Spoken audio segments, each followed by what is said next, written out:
Israel, America దాడులతో Iran మీద యుద్ధం మరింత తీవ్రంగా మారుతోంది. బాంబులు, మిసైళ్లతో దాడులు కొనసాగుతున్నాయి. అసలు అక్కడ పరిస్థితి ఏంటి? క్లియర్‌గా తెలుసుకుందాం. ఇజ్రాయెల్, అమెరికా కలిసి ఇరాన్ మీద చేస్తున్న దాడులు ఇప్పటికే ఇరాన్‌లోని 170కి పైగా నగరాలకి విస్తరించిందని అక్కడ అధికారులు చెప్తున్నారు.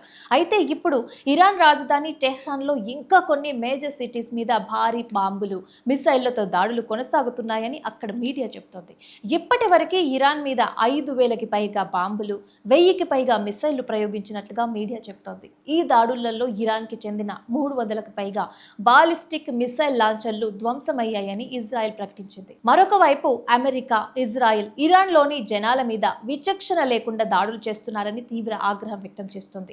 అందిన ఒక రిపోర్టు ప్రకారం ఇప్పటి వరకు ఈ యుద్ధంలో దాదాపుగా 1,500 మందికి పైగా చనిపోయినట్లుగా తెలుస్తోంది. ఇదే సమయంలో లెబనాన్ ప్రాంతంలో కూడా వార్ టెన్షన్స్ నెలకొన్నాయి. ఇజ్రాయెల్ లెబనాన్లోని హెబ్జుల్లా బేసిస్ మీద మిస్సైల్స్ దాడులు కొనసాగిస్తున్నాయి. అయితే ట్రిపోలిలోని శరణార్థి క్యాంపు మీద జరిగిన దాడులలో 2 మరణించినట్లుగా సమాచారం. దీంతో లెబనాన్లో ఇప్పటి వరకు చనిపోయిన వారి సంఖ్య 70 దాటినట్లుగా అక్కడి అధికారులు చెప్తున్నారు. ఇక లెబనాన్లోని కొన్ని ప్రాంతాల ప్రజలని సేఫ్ ప్లేసెస్కి తీసుకెళ్లాలని ఇజ్రాయెల్ హెచ్చరికలు జారీ చేసింది. ఇక మరొక వైపు హుమాస్కి చెందిన కొంతమంది కమాండర్లు కూడా ఈ దాడులలో మరణించినట్లుగా వార్తలు వస్తున్నాయి. ఇలాంటి పరిస్థితులలో ఈ వార్ మరింత పెరిగే అవకాశం ఉందని నిపుణులు చెబుతున్నారు.